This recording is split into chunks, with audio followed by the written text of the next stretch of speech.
Hey viewers, and welcome to MachineCraft BootCamp. This kind of experimental, probably 11, 12 episode piece we're going to be putting together.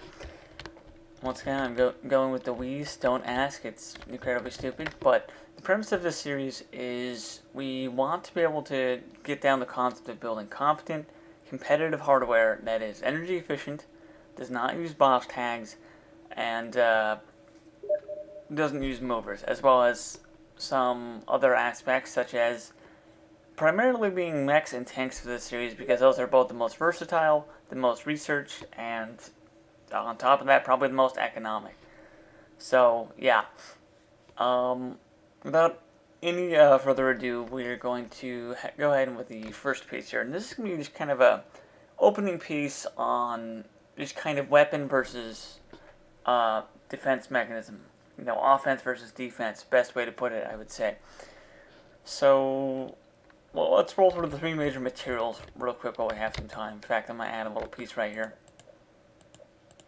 And if you're not aware, the three major materials, I know when we open this group tabbing in 5, by pushing 5 and then pushing Q, we can see all sorts of groupings. But the simplest way to put it is there is light groups, there is heavy groups, and there is dummy groups.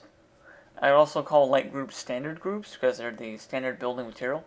And we have merge groups, but those are used for very technical reasons for merging groups and applying certain properties to specific parts. So we're going to go ahead and just place down some dummy material for demonstration's sake. Man, this is blindingly bright. I'm probably have to change that again. Let's see, F2? Yeah, there we go. Okay, now that we have eyeballs in our sockets again, let's start reviewing. So three major materials, if you aren't aware: standard material, heavy material, dummy material, all have their different trade-offs. Standard material has a buoyancy rating of 1, a health and armor multiplier, a health and energy multiplier of 1, a weight ratio of 1 to 1, and is otherwise pretty unremarkable and has collision. Heavy material weighs 10 times as much, but it has either 0 or a single unit of buoyancy. I have not been able to determine this, but if you build boats of this stuff, you're going to sink like a rock. Warning right there. It has 3 times the health content roughly, and roughly twice the energy content. And on top of that, it also boasts the exact same collision properties, and there isn't a whole lot to it other than it's really tanky and it's really heavy. This is what you want to go to if you want to make something durable. If you build a light machine and accent with heavy parts, which we will probably go over in the course of this series, that it's a good way to cut back on weight costs while still maintaining a very tough exterior. It's also good for increasing energy relative to size or health relative to size, but obviously the weight trade-offs can challenge you technologically if you're not ready for it. And finally, we have dummy material. Dummy material weighs 1/10 of that of normal material. It has no collision, which is mostly for reducing collision between non-moving parts, moving parts, so you don't have jittery parts.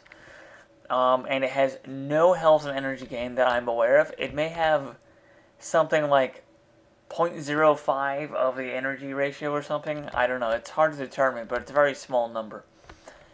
And now, going forward, we're going to cover kind of just a really quick rundown of what the ins and outs of the field are. So here we are in test mode, and we're going to demonstrate a few of the weapons. We have made the minimum length for all of these weapons. From left to right, we have a cannon, a mortar, a tank gun, a sword, an amplified sword, a launcher, a mine layer, a beamer, an extended range beamer, and 2 shields, one of which is translucent, so it's currently invisible. Now we're going to demonstrate this briefly with a bullets, mortar, tank gun that goes DACA. The simplest way to put this, I would probably advocate, is so for cannons are really like the main core of everything you do for most weapons. They're just kind of the meta of the game, and even when they've shifted what the meta is, it usually just ends up being another kind of cannon. So with normal bullets, you can shoot down missiles, but your bullets will be stopped by personal shields. They will consume 1 attack per actual projectile generated, and you put barrel length on them to increase the rate of fire, increase the damage and the energy cost in exchange for possibly rate of fire. Depends on the type of cannon, but generally these stats are universal, and some types of cannon have their fire rate impeded by barrel length, some of them do not. I believe it primarily belongs to mortars and tank guns. Next up we have mortars. Mortars fire an AoE shot at very high arc, meaning you'll fall into the ground, hit the floor pretty rapidly, so you want to be able to aim that generally. The problem is they recently redid the way that the rock, paper, scissors of the game worked, so mortars are incapable of dealing core damage, and they scale with AoE more than they scale with damage. People with boss tags can drop 64 mortar nukes, as they call them, and the radius damage combination will blow the living crap out of everything. But for a standard infantry or light unit, just trying to fire a mortar less than probably 4 to 5 units long, you're not going to be doing any considerable amount of damage or AoE, and your shots are just going to be crap. But right now, I would say avoid using mortars, but check them out, maybe see if you can do something with them anyways, or in case this video becomes outdated one day. For tank guns are currently the meta as it stands right now. Tank guns are not capable of shooting down missiles, meaning that they are tactically at a disadvantage. However, they are also tactically at an advantage, where they are able to punch through personal shields unopposed. A lot of people don't know this little factoid, so I thought I'd let you in on that. I basically just called tank guns armor-piercing rounds or something silly like that. You construct mortars and tank guns by having a cannon in the back with an assigned property for firing. You have another cannon in front of it. It could be any number, as long as you don't exceed the maximum number of cannons being your maximum number of attack counts. Like 17 cannons with only one firing would exceed a 16 attack count on a standard unit. Now, it's also worth noting that depending on the barrel length, that determines what causes it to be what type of gun. I don't know if I mentioned, so I'll mention right now. All the cannons in front of the first cannon should be unassigned, and the barrel length, if the barrel length is less than the number of cannons, or the number of cannons being fired from a single collected group, then it will make a mortar. If it is equal to or greater than, then it will make a tank gun. Tank guns are also sometimes named blaster by the community. There is no discernible difference as to why they do this. It's just kind of a preference thing the community's done. Now, moving on, we have swords. Swords are pretty simple. They have modular length. Amps can increase their damage, but also increase their cost. In my personal experience, I find that amps can only be fixed to 5 faces, and they tend to be pretty clunky in how they do that. So for the most part, you want to use compression tech, which we'll cover later, to compress swords in on themselves. So you have a very potent blade all in one block's thickness, while still being relatively energy economic at the same time. Now, moving on, there's actually a special property of swords that is kind of a double-edged sword. No pun intended, honestly, I just thought of that in a moment. So, put simply, a sword blade can block, I believe, mortar, tank gun, and bullets, but not beamers or launcher shots. The effect of this causes high energy usage when the shot is absorbed, but it almost completely negates the damage, and there was a point in patching where there actually did completely negate damage. So you can actually line up swords in a short-range sort of manner to deflect projectiles of a certain area for high cost, and they will mostly reduce the damage, which is pretty handy. In this regard, they are actually more blocking capable than shield units because they are not penetrated by mortars or tank guns to my knowledge. Definitively not tank guns. Possibly by mortars. It's hard to tell at this point in time. Now, next up we have launchers. Launchers have 2 different varieties. You can put a single event on launchers, and that will cause them to fire missiles, and they'll lock onto targets. You can put it in 2 events with a matching strength for launchers, though, and it will actually allow you to fire mines, which currently at this point in time bounce and float on water. Missiles will dissipate if they attempt to cross through a body of water without having been fired underwater. So if you're trying to fire at a sub from above surface, it will dissipate when it hits the surface. In the case of mines, they seem to bounce, possibly randomly move around, or possibly very slightly home. It's hard to tell. And they do float on water, even if they are fired from water, which is nice, so you can actually drop mines on water for your boat and discourage people from chasing you. Now, the greatest advantage of launchers tactically is that although their projectiles can be shot down by standard cannon rounds and possibly even beamers, it's unclear at this point in time, that they actually penetrate through shields and they penetrate through sword-based barriers and cannot be negated. So, while launchers are kind of wonky and questionable, I would generally recommend setting about 90 to 100 speed and using delay property, starting with 0 and going 10, 20, 30, 40, etc. to fire a good volley that will actually chase down your targets quite well. If you do that properly, they can become kind of a block-breaking emergency attack, or just good for shooting things out of the air that you can't possibly track. So if you're just doing very small jitters in place, the missiles will track them down if they don't do large strokes of movement. So, by contrast, bullets will generally work better with long strokes of movement, so you can actually track down the target properly. That being said, that's basically kind of the tactic of anti-air, and it's not really particularly complex. Next up, actually, let's demonstrate launches real quick while we have time. As you'll notice, mines have much more flickery effects as they go. In this case, the mines are playing pretty nice and just bouncing in a straight line. Now, up next we have beamers. Beamers appear to pierce sword-based blocking and are probably stopped by personal shields as they... And I know they are stopped by personal shields, correction, but they possibly shoot down launcher rounds because they are stopped by personal shields. It appears that as cannons are the only other weapon to meet this requirement, it is entirely possible that the two are correlated. So there's a strength and a deficit at the same time for the same launcher shooting capability. Now, by placing a beamer in front of an unassigned beamer in front of an assigned beamer, you can increase the range of the array. This is very important because, quite frankly, beamers tend to not have a whole lot of range. Now, we can demonstrate this briefly. Hopefully the range is visible from here. Totally is actually, as you can tell, that the second line is actually going much further than the first, fading at a different distance. Beamers tend to be incredibly energy greedy and are hard to aim, if not downright blinding.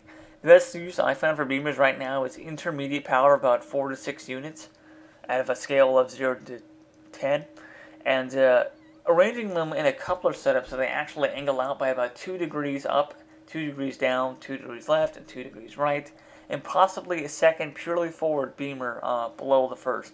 This causes a shotgun effect that is actually highly effective at close range at being very hard to dodge while doing intermediate amounts of damage. And finally, we have shields. Shields are activated with a button push and are generally used with toggles. Now, when you let go of them, they're going to take a long while to fade away, which is kind of a trade-off. Shields can have anywhere from 10 blocks to 50 blocks diameter. More diameter will cost more cost, and one shield can generally absorb usually about 1 or 2 good hits from a beamer or cannon before being shut down and rebooting several seconds later. Shields also count as 1 attack per. Also, I want to take a moment and count this out. Launchers also take 1 extra count per, and unassigned beamers will increase the attack count by 1 per as well. So, in the case of shields, you do decrease your attack count, but for warding off small arms fire at long range, it can actually help you close the distance with a more close range oriented bot much more often. And by stacking these shields on top of each other, you can actually increase their durability to be able to take many, many shots in a row, potentially creating very strong barriers against small arms. Of course, the counter tactic against this is if you do run into shields a lot, or you think you may run into shields, by using tank guns you can punch right through the shields and bypass them entirely, causing great amounts of damage to the bot on the other side. Some people are just downright confused by this, as I've already said, and I'm running in circles, I know, but I want to state this explicitly. Some people are very confused by this, but you can just deal large amounts of damage. In the sense that the game has a very nice dynamic right now of rock, paper, scissors. True story, really. So I'm going to load up an enemy here. What we're going to do next is we are going to actually go out and we are going to do some testing against the armor mounted on this rig as well. Right, so here we are in the cockpit of the Hellfire mech I've made recently. It's a mean little beast that uses a lot of armor technology. We'll be reviewing this when it becomes relevant later, but for now it's pretty simple. So, in order left to right, we have light plating, as indicated by the light color. I color that for easy indication. To the right of that, we have heavy plating, which is 3 times HP content for the same size. Very handy aspect in my book. We have ceramic plating for simple, and then we have group ceramic plating for more compaction. And then after that, we have Kevlar plating, Kevlar padding I call it, because it uses very small, very thin layers padded up against each other in large numbers to kind of absorb fire. So let's go ahead and pop the light plating. You can tell it's taking damage off of the core for the time being. And heavy damage will take much more punishment than that, I guarantee. Significantly more punishment, if you noticed. We're going to shoot the advanced ceramic plating next. In this case, the ceramic plating is not thick enough to stop a core damage entirely, but it is significantly reducing it and is completely absorbing some shots, as far as I would say. Now, we've tested too much armor, and this thing's dead by HP content alone. So, yeah. And then next we're going to test Kevlar padding. Kevlar is experimental, and I have not yet worked out to make it work consistently, but it is simple and lightweight, so for warding off very heavy weapons fire, if done right, it can be handy.